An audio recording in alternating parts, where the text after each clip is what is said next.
divorce in a messy manner or in an amicable manner, but you cannot be shooting from both sides of your mouth.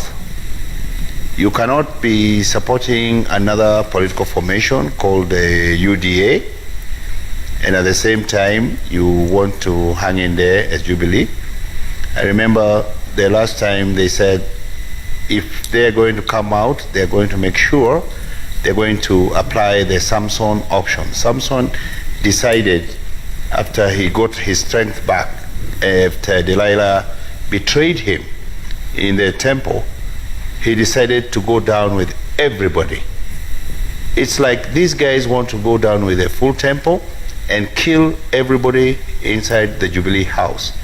And that is why we're saying... By kill, I hope you mean politically. They want to take their roofing sheets, they want to take their nails, they want to take their furniture. Please, they should just get out slowly and let us breathe. We can't breathe. Kipchumba, Murkomen, Murathe, okay, he looks like he's breathing now, but he says they can't. Do you see his point of view on this? Is it over? For me, first of all, let's start from over for who and who. For the Jubilee Party, we hear... the Jubilee Party, the Jubilee Party chair, vice chair is saying he can't breathe. So it must be that that place has become ungovernable, or it's become so toxic. As the vice chair of the party, he should have spoken authoritatively about the health or the situation of the party. The reason why I'm saying this is because this is a party that has never met for a party PG for 5 years. For now, 4 years. The only time they met is the only functioning organ of the party is the party disciplinary committee, where Murathe will come on TV like he did 2 weeks ago, then announce that Senator Isaac Mwaura will be disciplined, and then that happens. But the party itself, as you know, has never had a single organ of the party function except the disciplinary committee, meaning the parliamentary group meeting has never met except to remove people. The governors council or caucus has never met. The MCA caucus has never met.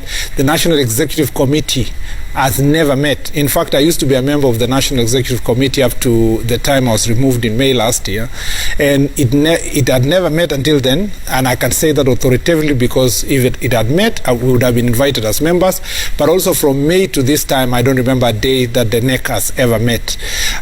So the situation of the party is obvious for everyone.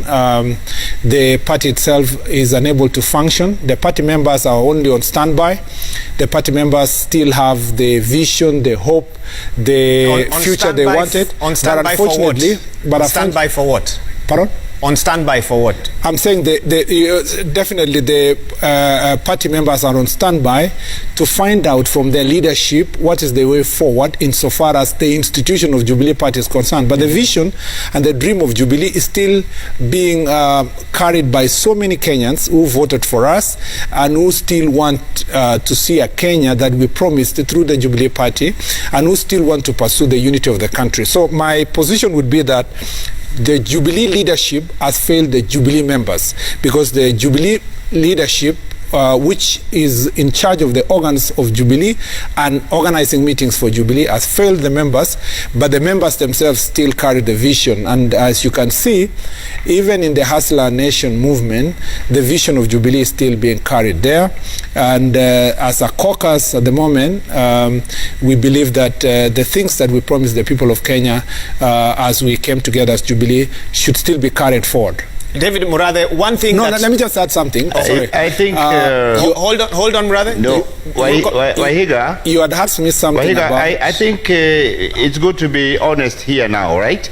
The last PG meeting that was called for the Senate by the party leader, Murkomen, and his boss, they organized for people to boycott the PG meeting. You put yourself in the shoes of the party leader. You call a Senate parliamentary group meeting. They choose to boycott it. They whip people to boycott it. Would you call another one? First of all, I think David has confused himself. Let me first start by saying the question you had asked is about, is it over for President Uhuru Kenyatta and is it over for Jubilee William Ruto? And the deputy? Yeah, the two of them. President Uhuru Kenyatta is not in contest with the deputy president. And going forward, President Uhuru Kenyatta is not a presidential candidate. William Ruto has chosen clearly to remain respectful to his boss, to become as respectful as possible and obedient as possible, while focusing on providing alternative policies for post the Uhuru regime, from the Uhuru leadership, what he would like to see Kenya do, building on the foundation that they've started together with President Uhuru Kenyatta, and to carry it forward. On the question of PG, I was abundantly clear. The only time Senate PG has met is twice. Last year to remove Kipchumba, Murkomen and Susan Kiika, and last week to remove Senator Kangata. And I said that those two meetings took place, and those two meetings performed the ceremony they were supposed to perform. There is no PG meeting that has ever taken place since 2017 to discuss anything that is affecting the people of Kenya, to discuss the status of the party. Murathe, for example, resigned from the party as a vice chair, and suddenly, like Jesus, in the third day he resurrected, and no organ of the party met to discuss about his resignation. No organ of the party met to receive him from the grave when he resurrected. So we have a party that has been functioning in a manner that is very extremely suspicious, and it's about the leadership, the organs, the management of the party itself. And as you know, for party to function, and I've said it before in the public, parties like ODM hold frequent meetings, and they consult. However, you can have all faults about ODM as a party, but it's a representation. It's a small representation of what a party should look like. David Murathe, let me ask you this. History is a great teacher. Let's go back to 2013. We remember the pictures we saw. Matching shirts, matching ties, camaraderie, something that hadn't been seen in the past. Now, both of you are insiders. What actually went wrong? David Murathe, let me start with you. What went wrong? Let me explain that the Uhuru Ruto ticket that they sold to the Kenyan people won the election, because they had an agenda and they promised Kenyans their delivery program. Somewhere along the way, people decided it was time to put their fingers in the cookie jar. And that is where you find there was a parting of ways, and that is where you find Can you be a bit more specific? What do you mean by that? You've used a very wide phrase. Can you be a bit more specific? My friend, they are on record themselves saying corruption, for example, cannot stop one from becoming president. On international BBC talk show, a deputy president of the Republic of Kenya confirming that the land on which his hotel sits was illegally acquired. Right now, the current status of that case is that they are negotiating to pay the KCAA, the Kenya Civil Service Air Authority, for stolen land. They are on record of taking Muteshi's land. The courts have ruled, and they have offered to pay Muteshi. Unfortunately, Muteshi is dead. Maybe that's why they are talking about people rising from the dead. I need to clarify one thing. All the officials of the Jubilee party are on interim basis. They were appointed by the party leadership. Your resignation, you resign to the party leader. It is up to them to accept or not to accept. And the way they accept it is taking that letter of resignation and confirming to the registrar of political parties. When we then thought we wanted to reorganize this party and carry out party elections so that we can start preparing the party going forward, these people decided that, hey, the registrar has said the officials in the register is so and so and so and so, and they decided to take a walk. In fact, to cut to the chase, I wish Mr. Murkomen should tell Kenyans, are they in Jubilee or are they not? Okay. Are they supporting the programs and the vision and the agenda that they started together with the president? Okay. And what is this other agenda that they are now talking about, Wahiga? What is it that they want to promise Kenyans that they can do when they get elected in 2022, which they cannot do now when they are part and parcel of this Jubilee administration, of this government? Thank you, David Murathe. Because if they're going to take it over from where Uhuru leaves it, then they should actually be working very hard to make sure that the manifesto and the agenda they promise Kenyans succeeds, so that it becomes part of their campaign platform. I'm glad he realizes. Thank you for that. Uhuru will not Let be me allow Murkomen to respond. And they are throwing they are throwing their bulbs at the wrong target. Okay. They have competitors. Murkomen. The party leader is going home, but that does not mean he will cease being the leader of this party. Okay, hang on there. Thank you. Thank you, David. First of all, has been unable to answer your question about what is the fight about between the president and his deputy. Where did all this go wrong? Where did it all started? And you can see it was running from Muteshi's land to Western Hotel to all those kind of things.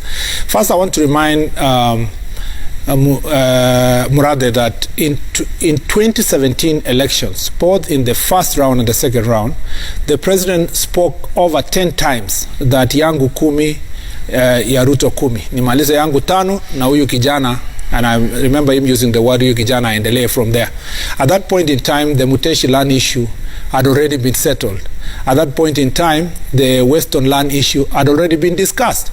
So the question, the things you are just collecting now are mere excuses to try to attack your deputy party leader. In fact, I dare say that if you are truly the Jubilee party vice chair, you must demonstrate respect for both the president and his deputy, for both the party leader and the deputy party leader. I don't know where you get the courage to attack the deputy party leader and find it good for you to do so, at the same time remain respectful to the president, because by the time the president was talking about Yake Kumi, ya DP Kumi and all that, I would be safer to say that Waiga, I do not know what could be the reason why we have a friction within Jubilee. I think in my only guesswork, I would say, I mean, it's a question, it's $1 million question that all of us have been asking ourselves.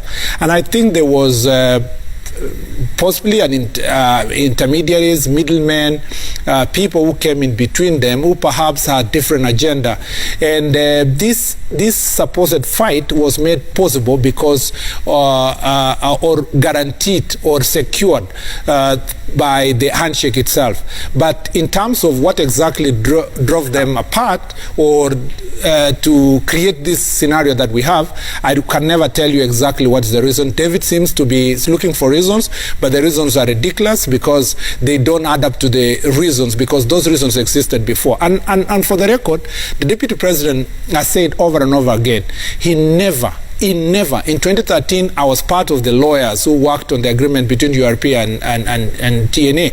And there is nowhere where the deputy president told Uhuru Kenyatta, the president, that I will only sign the dotted line if you sign somewhere. And there is no agreement written anywhere that says that the president must support the deputy for another 10 years. What happened is that from his own volition, the president decided that he will run this campaign of Yangu Kumi, ya Ruto Kumi. And the time he wants to withdraw from that public pronouncement is up to him as a person. Unfortunately, many Kenyans who believed in that pronouncement and took it to their heart may stick with that decision even when the president has withdrawn. David talks about, he's talking about the questions of Manifesto of Jubilee. I can tell you for sure, we were part and parcel of the people who worked on Manifesto of Jubilee that talks about the roads, that talks about the electricity, that deals with all these issues that we are dealing with at the moment. We've never departed from it. In fact, it is our regret, the greatest regret, that the Big Four agenda is now, the president in December said it was not supposed to be programs to be achieved. It was aspirational. But for us, we believed that in the 5 years, as a short-term measure, we should at least achieve universal health care. We should work towards food security. We should deal with the question of housing, which was both giving people houses, but again creating jobs for young people during the construction period for these houses, and the manufacturing, which was going to deal with the question of unemployment. Now, David is saying we should not have a program beyond 2022. That is a joke, because the Jubilee manifesto, even when it was being launched, the president and deputy promised Kenyans that Jubilee has a program of over 50 to 100 years.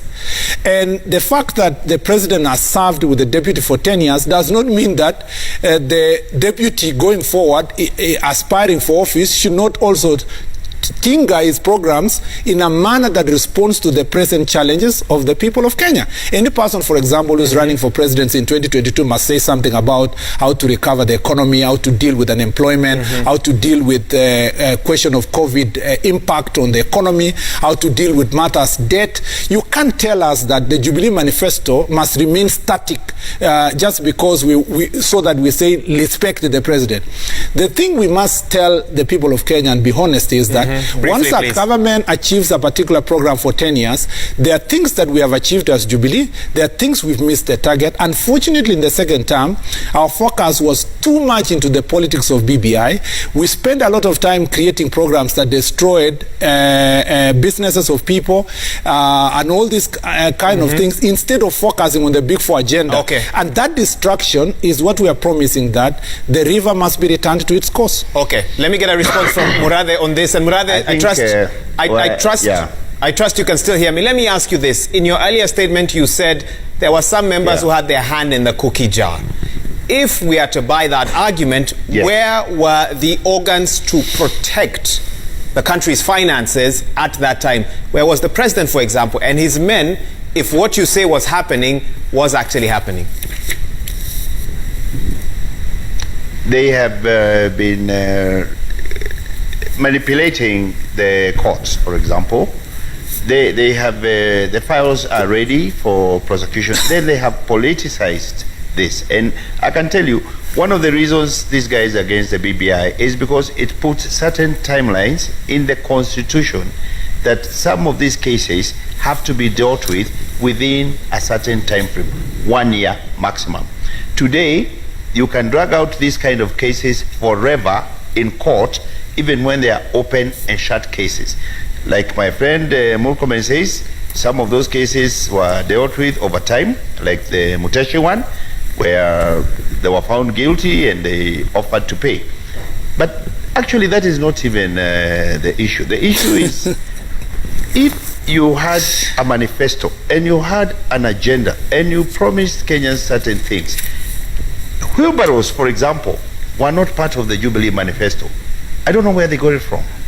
And they are now deviating from the focus. And let me tell you, Wahiga, nothing has stopped. In fact, to the contrary, there is an acceleration of the programs of the president. This is a president who has done 7,000 kilometers of road in the 7 years. That's an average of 1,000 kilometers a year, compared to Kibaki's 700, to Nyayo's 200, to the colonial 42 kilometers a year. Look at electricity. Look at what he's talking about, universal health. My friend, even money for the aged people. Look at the free secondary education, free primary education. Look at devolution. Look at how much money is going seeping down to the ground. And one of the real issues about this BBI is the 35%. If you have a cake which is 100%, and you take 35% to the grassroots, to the people, devolving further the priorities and the resource allocation and application, you're leaving the national government only with 65%. Now, this is something they don't want to countenance. Remember, when we did the 2010 constitution, these people were even opposed to the 15% allocation to the counties. Yet this administration has been giving, in some instances, even more than 15% as enshrined in this constitution. But because we shudder to think how these people will behave, and they want all that cake in the center, we are trying to make safeguards and making provision that at least 1/3 or more, the 35%, goes down to the lowest level of the devolved unit. And this is precisely what these guys are against. Now, I think it is very important for these people to tell Kenyans, have they then achieved what they promised Kenyans, so that they start talking about the new, which they will bring in 2022, 18 months down the road, instead of helping the president to achieve what they promised, so that they have a scorecard at the end of the 2 5-year term, so that they can then be judged and audited. There will be an audit by the people of Kenya against the promises they made. And they are now behaving like now they are the fiercest critics of the same Jubilee administration, and they are forgetting, even when you have all that Kibaki track record, Uhuru Muigai Kenyatta was a minister for finance when he gave this country the economic stimulus program. Murkomen, you can come in on that, and please answer the question of when did you begin to see the fault in the Jubilee Party? Your critics would say they saw many faults even during the first 5 years, but you refuse to acknowledge them. But suddenly you now come out as the fiercest critics of Jubilee. First of all, David and I agree on one thing, that we have achieved a lot as Jubilee. So I don't know where you're talking about we have failed. We have achieved a lot, especially the first term. When we were running for the 2013 elections, when we were campaigning for 2013 elections, we ran on the track record of President Uhuru Kenyatta as Minister of Finance, and we discussed the question of economic stimulus plan. We ran on the track record of William Ruto as the Minister of Agriculture and his reform agenda in the agriculture sector. We ran on the record of William Ruto as the Minister of Higher Education, particularly his contribution to technical and vocational training, which actually became the integral part of Jubilee Manifesto. That track record was transported to the Jubilee administration. In the Jubilee administration, the track record of William Ruto as a Minister of Higher Education, I told you, we ran on the record of Uhuru Kenyatta as Minister of Finance and the way and the things he did with the economic stimulus plan. We ran on the record of William Ruto in the Minister of Agriculture and Higher Education, and particularly even the TTI issue. The fact that TTI uses less than 50 million to build one TTI structure was one of the things that William Ruto transported from his experience in the higher education. And all this track record was transported to the Jubilee administration. In the Jubilee administration, we added other programs. What Mzee Kibaki did in roads, we said we want to get 10,000 roads. We have achieved 7,000 roads. What they did in electricity connectivity, we moved electricity connectivity to over hundreds of thousands of households. I don't have the figures here. We've dealt with issues of primary education. TTIs, we built more than 150 TTIs across the country. All these things we did in the first term. What happens the second term? We get visitors in the name of BBI. We've lost traction of where we were going. We built a foundation. We should have done better when it comes to the Big Four agenda. And I'm saying, because you've asked me a question, where did the rain beat us? It beat us when we lost traction on where we were going with the Big Four agenda and retreated to now debating about amending the Constitution, which was never Jubilee administration's agenda. Honorable Murkomen, because you gave David the opportunity. Let me just answer this. I'm asking you, not David. Is it fully accurate and fair to say that? Because some would say what they remember about the first 5 years of the Jubilee administration was a rise in debt like never before. When President Kibaki handed over 1.9 trillion, by the time the first 5 years were done, over 4.4 trillion shillings in debt. And some ask, they've never fully understood the return on investment on that debt. So let's talk about the first 5 years before we talk about the second term. Thank you very much. As I said, we are not saying we ran all 5 years without fault. We made mistakes, but our mistakes were tested in the 2017 elections, and it passed the test of the people of Kenya. Our competitors in 2017 criticized the agenda of Jubilee from 2013 to 2017, and it was put into an examination. It passed that examination in 2017. We were given another 5 years with an objective of now improving on the 4 big agendas, or the big 4 agendas, that was meant to now become the culmination of the remaining 5 years. And I just wanted to tell you that it is erroneous to begin to blame other people, where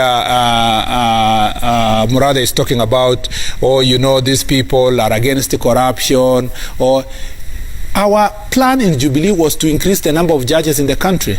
There are 41 judges that are waiting for appointments. You can't blame the judiciary for not expeditiously making decisions, yet we have disabled them. The Court of Appeal is surviving on a very thin thread because they don't have enough judges. I don't think even the Kisumu Court of Appeal is now functioning because there are very few judges that are in the Court of Appeal, and we have 41 judges that need to be appointed. The budget for the judiciary, we said that the judiciary must give in its funds. The whole issue about judiciary issue, we were supposed to sort it in this term, which we have delayed in dealing with that issue. On the question of wheelbarrow and wheelbarrownomics, as is now known, it's nothing new. It is in the Jubilee Manifesto. The Jubilee Manifesto focus. Where is it? It's in the Jubilee Manifesto focus was to pursue respect for work and to ensure that when you labor as a citizen of this country, it must return benefits to you. It is about now, we've said, since we have made progress to where we are, we build railways, we build roads, we connected electricity.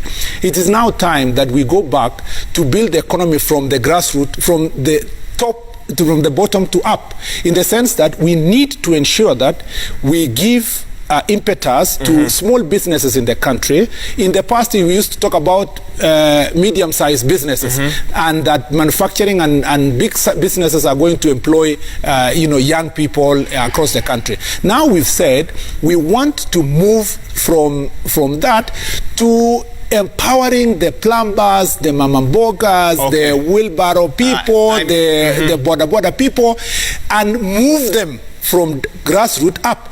And you know what? Because of that conversation that we've pursued consistently. You saw yesterday one of the ministers was in Machakos, others were in Kajiado, training border people. In the interest of time. So the thing is, there is my brother Murathe, because I want him to respond before we take a break. Just like we ran in 2013 using the track record of Minister William Ruto and Deputy Prime Minister Uhuru Kenyatta, Minister of Finance, in 2022 we will run on the record of Jubilee, and we will admit to the people of Kenya where we failed and the reasons why we failed, and we'll tell them how we will be able to remedy the situation going forward. Nobody will say we are not going to run on Jubilee. David Murathe, you can respond. Go ahead. Yeah, you can see my friend Murkomen is already talking as if he's not part of this administration. You can see he's having a monologue. You can see him criticizing the decision of not appointing judges as if they are not part of this administration. Actually, I am not surprised when... No, I'm actually, Murkomen, you are a friend of mine. But when you cannot talk from both sides of your mouth. On the one hand, you want to take credit for the success of the Jubilee, and you want to run on that track record into your next election. Is it possible, for example, to tell Kenyans which one of the big 4 has stopped because of the handshake and the BBI? Please, just tell us whether your healthcare has stopped, whether the roads have stopped, whether the electrification has stopped, food security. You tell us when you last heard of famine, despite the drought and the floods. Murkomen, it's good to be honest. Are you in or are you out? Because Kenyans want to know that you cannot take credit for the success of Jubilee, and at the same time, you're the chief critic of the Jubilee administration. Please make up your mind, because it is not possible, for example, for a lot of Kenyans, and you go there radicalizing our young people and talking about poverty. It is true. How is it then possible that a lot of Kenyans have no money, and yet you and your Tangatanga have so much money to throw around every weekend to women groups, to youth groups, to border borders. It means, obviously, you are the people who took their money. Your leader said the other day, the money stolen in Kimara and Arol was only 7 billion. My foot, only 7 billion? And you feel nothing? Come on. Let's be serious. Okay. I want to take a break, but Murathe, has to be some. Okay. Let him finish, Murkomen. Let him finish, then I'll give you a some chance. modicum of decency. Okay. There's even this narrative that you people have been stealing. So if the other people are stealing, so you want to tag everybody else as a thief, as if it's okay to steal. And when the president says he will never leave this thing to a thief, he has never pointed out to anyone. Correct. Or named anybody. Correct. But the people who are jazzing for themselves is the Tangatangas. Why are you doing that? Okay. He has never said first so of all, let Murkomen respond. I have never said so and so is a thief. First of all, No, David, it's very important to be clear here. Why do you think he's referring to somebody specific? So, first of all, David, I want you to relax. The president is perfectly in order to say that he's not going to leave this country to any thief, because that is what the Constitution expects. It is, he was just overstating the obvious. There is no qualification of any person who will hold public office who is a thief, and therefore the president is perfectly in order. I don't know why you are so agitated about the obvious. Number two, I am not the one who said that Kenyan money is stolen 2 billion every day. It's the president himself. Are you saying because the president acknowledged that there is a problem in government where 2 billion is lost every day, that the president should make up his mind whether he's in government or in opposition? Are you saying that when the president acknowledged publicly that there were thieves in his office in 2015, are you saying that he should have shipped out? I mean, self-critique is allowed. Honesty must be there. Are you telling me, David? Are you telling me, David? You have to listen. Are you telling me, David? I think it's important for us to be on the same page, Murkomen, that am I going to have a conversation? Hang on, David Murathe. Is it going to be one person David Murathe, speaking? I gave you time. Let Murkomen finish. I'll give both of you equal time. I think you want to have a monologue. But you see, I don't think you are under good influence. You need to listen. The point we are making here is that I'm under the influence of what? Self-critique. Stop taking the president's things out of context. The most important. Number two, hold on, president. David Murathe. Are we going to have David a Murathe, hang on there. Let him finish. You need to drink some water and cool a little bit so that you can listen. The point we are making here is that we are honest people. No one, not including yourself, can tell the people of Kenya Jubilee has succeeded 100%. We've succeeded in some, we've failed in others. And we must be honest to the people of Kenya to tell them why did we fail in some of the things we failed and how can we remedy those issues going forward. And as I made it very clear that criticism of government and non-performance, like is the appointment of 41 judges something so difficult to see that we must pretend here that, 41 judges are being appointed. I mean, really? So the things we are discussing here is about, we are telling the people of Kenya, as Jubilee, where have we succeeded? Where have we failed? Where do we attribute our failures to? Where did we get lost? So that we can retrace our steps. Murkomen. And where we are unable to retrace those steps today, what are we going to do tomorrow to make sure that the people of Kenya are back on track? I need to answer the last thing that he talked about. Let me say one thing before you answer that. Some question the timing of your newfound criticism. Soon after the handshake, it began, but as soon as you were removed as majority leader, you took it up by 100%. The timing. Where was this, Murkomen, in the first 5 years of the Jubilee Party? I was like this from 2013. You are forgetting that I was part of the team that led people to go to court to challenge the functioning of the Senate National Assembly when the executive refused to give us division of revenue bill. I was among the team that opposed the money that goes to county government. As a majority leader, I would have been even more of a critic of executive than today, because I led the Senate to court to quash over 25 bills that have now been quashed. You know, I spoke about the takeover of Nairobi County, military takeover of Nairobi County.